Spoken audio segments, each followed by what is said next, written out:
Hindi yan dyan ba? Ulong lang. Ulong lang. Nagsusulit po siya. Ulo. Ano ang paraso?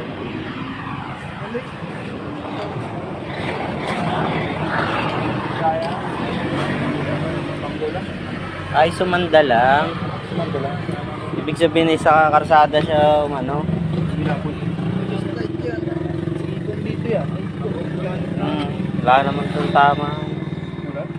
Sumanda lang pagbagsak, ano?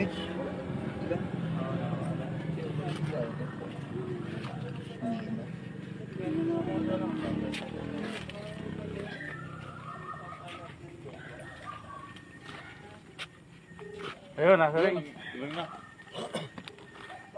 Anong barangay po to? Huwag mong galawin. Huwag mong galawin. At yan ay, ano, dislocate na. Huwag mo lang galawin tutoy at tatawag tayo na rescue para ma-balik. Ano po kami ay may tropa po ay may nadaanan po kami dito ng aksidente sa Barangay Santo Domingo, self accident.